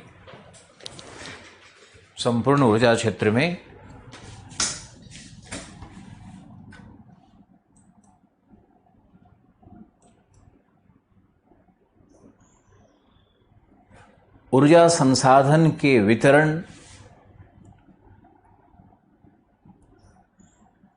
एवं उपभोग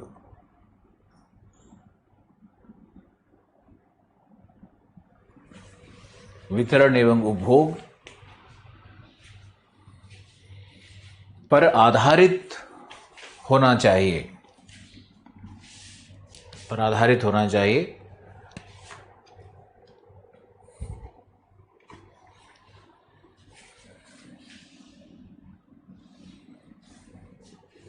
देखो, ऊर्जा संकट मानव जनित तथा मुख्य रूप से भू राजनीतिक संकट है। मुख्य रूप से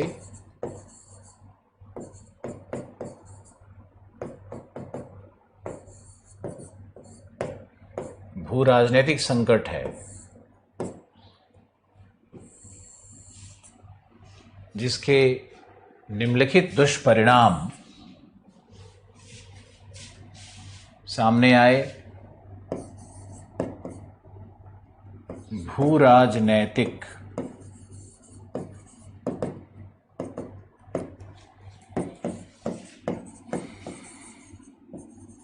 सामाजिक, आर्थिक और पर्यावरणीय।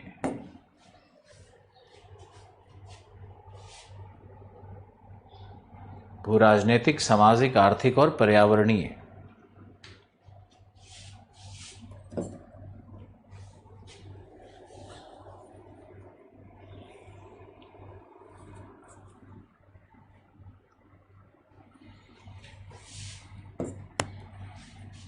भू राजनैतिक में क्या क्या परिणाम आए सामने वो देखो।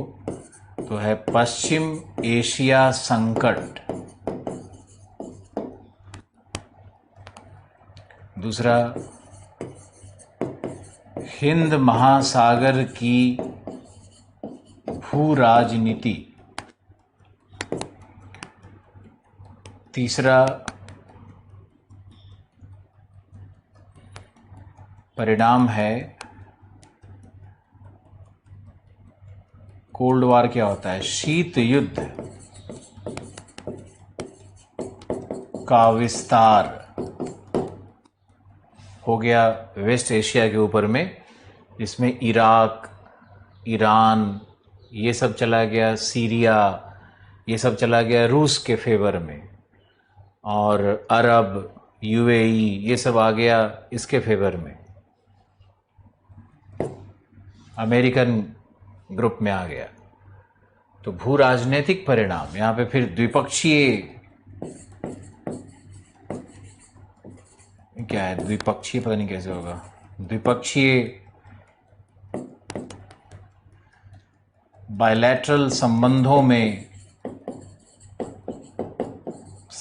में खटास, प्राइस हाइक हो गया तो द्विपक्षीय संबंध, अमेरिका यूएई का, अमेरिका अरब का, अमेरिका ईरान का, अमेरिका सब में किसी में ज़्यादा मित्रता तो कहीं पे खटास। भारत का भी वही, भारत के संदर्भ में भी देखना है कि भारत में क्या दुष्परिणाम। तो हिंद महासागर की भू राजनीति भारत को ज़्यादा प्रभावित करेगी। अब हिंद महासागर की भू राजनीति का मतलब है कि हिंद महासागर में बड़ी बड़ी शक्तियों ने अपने जहाजी बेड़ों को, न्यूक्लियर आर्म्स को, एंटी बैलिस्टिक मिसाइल्स को लगा दिए, तो इसका प्रभाव तो भारत पे ही पड़ेगा।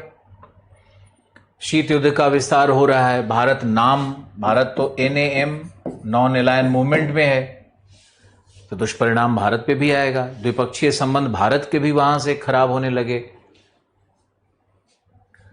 सामाजिक क्या होगा, तो सामाजिक होगा जैसे अरे कैसे होता है यार, शिक्षा,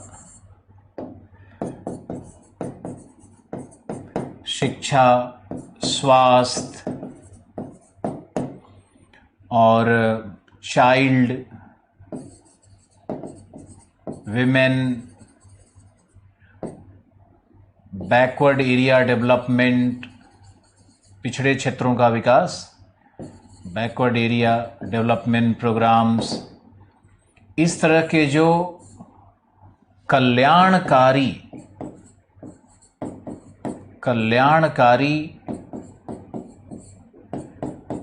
सरकार के प्रोग्राम होते थे, वहाँ फंडिंग बंद हो जाएगा, क्योंकि देश का पैसा तो बड़ी मात्रा में जा रहा है तेल में। आशा है इसको आप लिख लोगे भारत के संदर्भ में भी। आर्थिक संकट में क्या होगा, जीडीपी में कमी, तो पर कैपिटा इनकम में कमी, तो फॉरेक्स सारा लुट रहा था, फॉरेन एक्सचेंज रिजर्व में कमी, नेशनल इनकम हो गया तो एनएनपी, पहले एनएनपी एट फैक्टर कॉस्ट निकलता था, एनएनपी नेशनल इनकम में कमी। तो आपको याद रखना है कि आर्थिक वेरिएबल्स भी फिर हो जाएगा, बीओपी बैलेंस ऑफ पेमेंट का घाटा बढ़ जाएगा, ट्रेड डेफिसिट बढ़ जाएगा। सोच के बहुत अच्छा लिख सकते हो। पर्यावरणीय में क्या होगा, उत्खनन बढ़ जाएगा, किसका, कोयले का। कोयले का उत्खनन क्यों बढ़ेगा भाई, तो एनर्जी रिसोर्स चाहिए। अब कोयले का उत्खनन बढ़ेगा तो इससे निकलेगा मीथेन, CH4 निकल गया और CO2 निकल गया। ये सब क्या है, ग्रीन हाउस गैस है, तो ग्रीन हाउस इफेक्ट होगा। चाहो तो बहुत खूबसूरती से बहुत सारे तारों को जोड़ सकते हो, बहुत अच्छा लिख सकते हो इसके ऊपर में। फिर क्या परिणाम होगा पर्यावरणीय, तो एक दुष्परिणाम होगा कि एक्सप्लोरेशन, तेल की खोज। अब मान लो भारत में तेल की खोज शुरू हो गई, तो उससे क्या हो गया, तटीय भाग में उत्खनन, ड्रिलिंग शुरू हो गया तटीय भाग में। तो तटीय भाग में उत्खनन होगा तो उससे क्या होगा? कोरल रीफ का डिस्ट्रक्शन, मैंग्रोव का डिस्ट्रक्शन, लिख सकते हो ना ये सब। कोरल रीफ, प्रवाल भित्ति का डिस्ट्रक्शन होने लगा, फिशिंग बेल्ट का डिस्ट्रक्शन होने लगा, वहां पे समुद्र में प्रदूषण होने लगा, समुद्री प्रदूषण होने लगा। और तेल की खोज लैंड पे होगा तो वहां पर हो जाएगा लैंड पॉल्यूशन, भूमि प्रदूषण, तटीय भाग में प्रदूषण, पर्यावरणीय संकट भी उत्पन्न होगा। और क्या होगा? निर्वनीकरण, ईंधन के लिए, प्राकृतिक गैस के लिए। अगर प्राकृतिक गैस का चूल्हा आज बंद हो जाए तो फिर लकड़ी से खाना बनने लगेगा।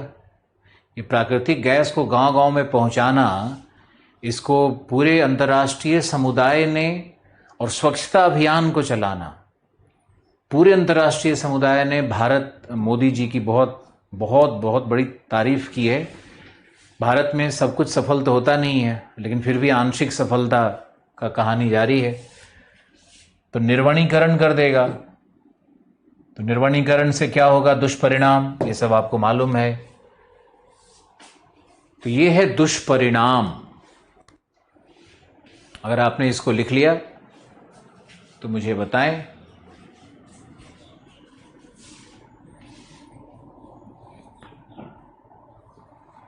भीषण कुमार, गुड आफ्टरनून।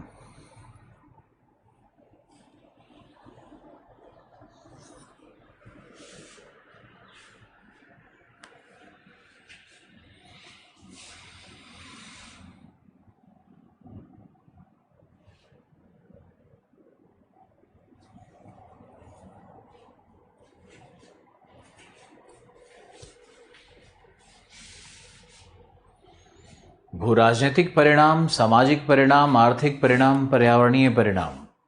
लिखा या नहीं? जल्दी बताओ।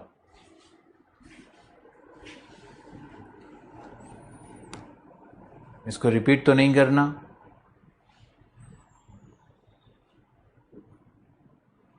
पारस, दीपक, पुष्पेंद्र, ओके, लिख लिए। अब इसका समाधान क्या है? समाधान क्या है? एनर्जी क्राइसिस का समाधान क्या होगा? तो सबसे पहले तो भू राजनैतिक समस्या है, तो भू राजनैतिक समाधान भी देखना होगा। फिर आर्थिक समाधान क्या हो सकता है? आर्थिक संकट जब इससे होता है तो आर्थिक सॉल्यूशन, इकोनॉमिक सॉल्यूशन चाहिए, इकोनॉमिक मेजर्स लेना होगा। और तीसरा पर्यावरणीय समाधान क्या होगा? पर्यावरण के लिए क्या करना चाहिए? और फिर होगा टेक्नोलॉजी, प्रौद्योगिकीय क्या हो सकता है? प्रौद्योगिकीय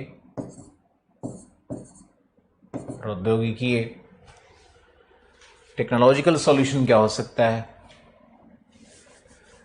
तो भू राजनीतिक में सबसे इंपॉर्टेंट है कि यूएनएससी के द्वारा हस्तक्षेप, किसमें? ओपेक प्राइस राइज करती है तो UNSC, United nation security council के द्वारा हस्तक्षेप। दूसरा क्या होना चाहिए? दूसरा होना चाहिए यूएन असेंबली में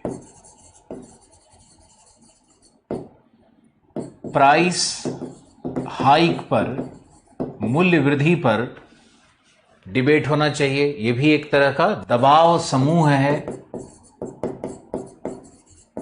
दबाव समूह की तरह कार्य करेगा। किस पे? ओपेक पर। फिर ओपेक पे दबाव डालने के लिए सारा स्ट्रेटजी है भू राजनीतिक। तीसरा क्या होना चाहिए? तो बाइलैटरल, द्विपक्षीय संबंधों को बेहतर करिए। भारत को चाहिए कि द्विपक्षीय संबंध अपना कैसे स्ट्रेंथन करे।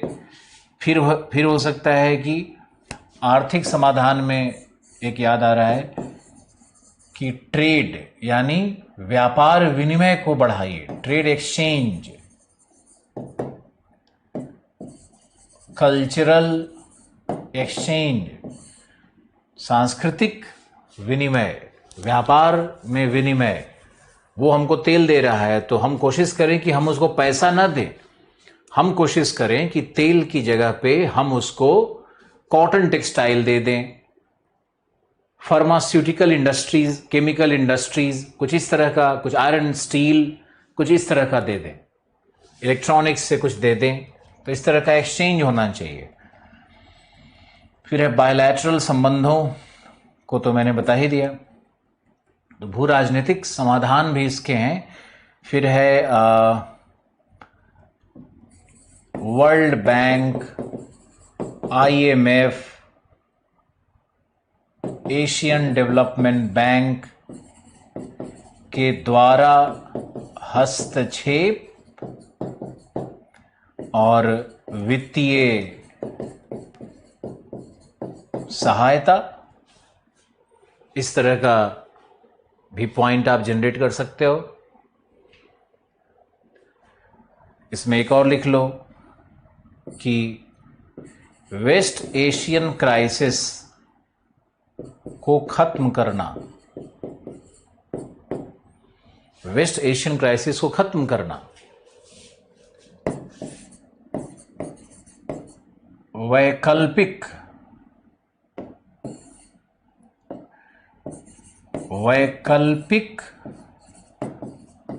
ऊर्जा। यहां देखो, सबसे बड़ा आर्थिक समाधान क्या है कि पेट्रोलियम की जगह हम वैकल्पिक ऊर्जा क्या ले सकते हैं। अब इसमें बहुत पॉइंट आएगा। पहला है न्यूक्लियर, हाइडल पावर, नाभिकीय ऊर्जा, जल विद्युत, हाइडल पावर। तीसरा है रिन्यूएबल, नव्यकरणीय ऊर्जा। अब नव्यकरणीय ऊर्जा में बहुत सारा हो सकता है, जैसे ज्वारीय, टाइडल, सोलर। भारत सोलर में काफी आगे चल रहा है। मोदी जी का स्वच्छता अभियान, सोलर मिशन और गैस घर घर तक,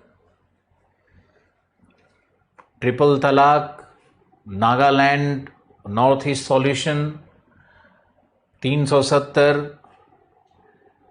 और ये राम मंदिर जैसे बड़े एजेंडा का भी सॉल्यूशन निकला। निश्चित रूप से केंद्र का दबाव होगा कि इसका सॉल्यूशन निकालना ही निकालना है, चाहे जो भी निकले कोर्ट से।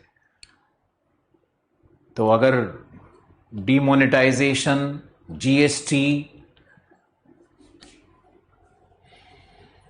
टैक्स में पहले डायरेक्ट टैक्स में 3% लोग थे, अब लगभग 6 से 7% आ गए हैं। बहुत सारा ऐसा छोटा छोटा करके ही चेंज हुआ है जिसका परिणाम आगे मिलेगा। अगर जनसंख्या 20 करोड़ नहीं बढ़ी होती तो शायद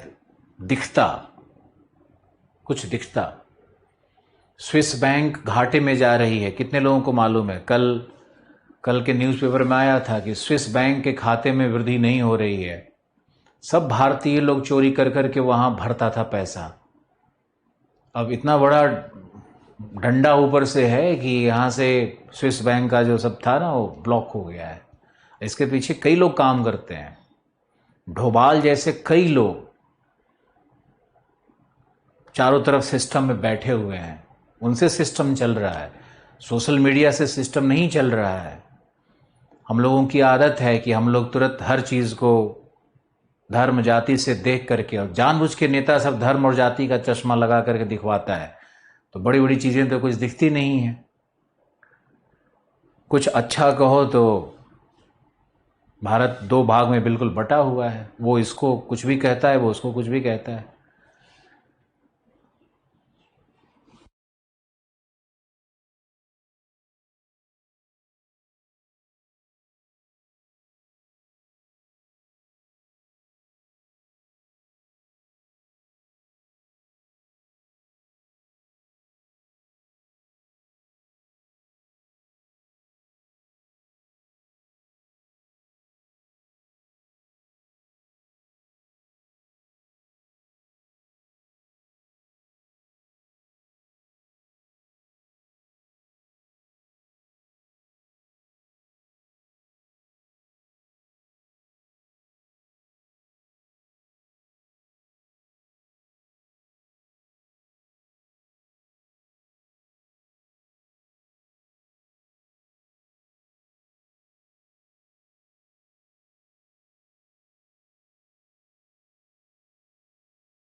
अच्छा, बैटरी बीच में चला गया, देखते हैं कब से गया।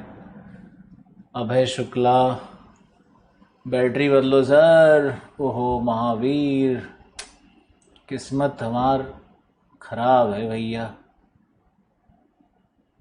मूड में आगे पढ़ाने लगे।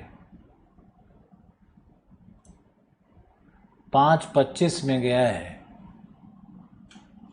5:25 में गया है।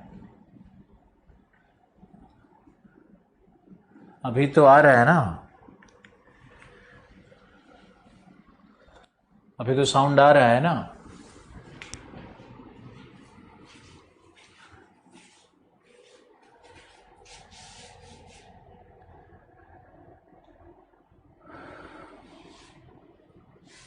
बताओ कहाँ तक सुन पाए थे, मुझे एग्जैक्ट बताओ, कहाँ तक सुन पाए थे?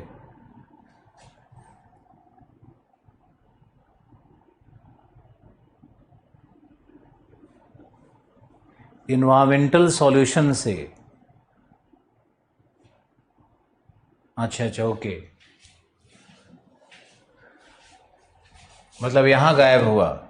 तो यहाँ पर हमने बताया वृक्षारोपण करिए, उत्खनन पर नियंत्रण करिए, और उत्खनन पर नियंत्रण के लिए, प्रदूषण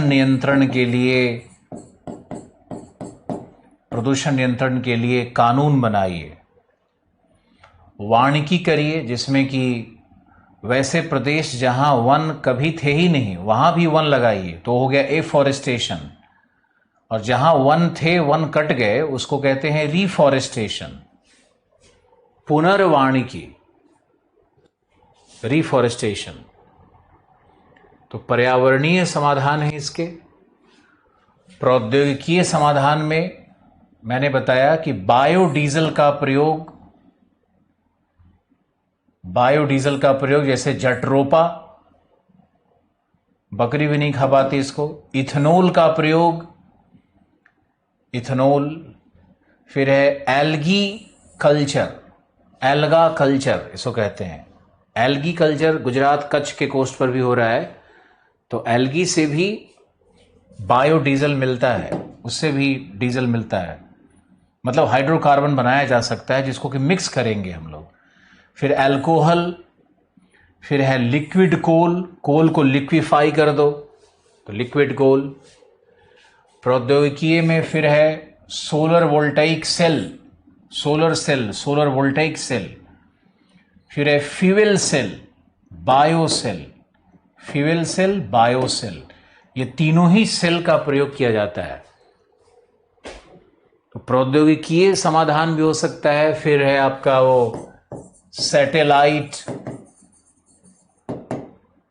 सैटेलाइट के माध्यम से नए तेल कूपों का खोज या तेल के भंडार का खोज सैटेलाइट के माध्यम से किया जा सकता है। रिमोट सेंसिंग, इस तरह का कुछ लिख सकते हो। बस आज के लिए इतना ही।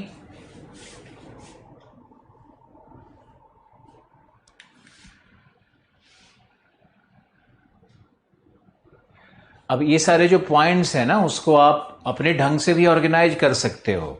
हमने तो आपको एक तरह से हाईलाइट कर दिया। एग्जामिनेशन में कभी भी इतना लिख पाओगे क्या?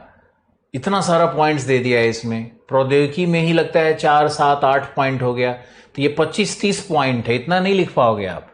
तो इसमें से आप चयन करके एक एक पैराग्राफ बना करके 4 पैराग्राफ अच्छा लिखना होगा। ओके, बस आज के लिए इतना ही काफ़ी है। धन्यवाद।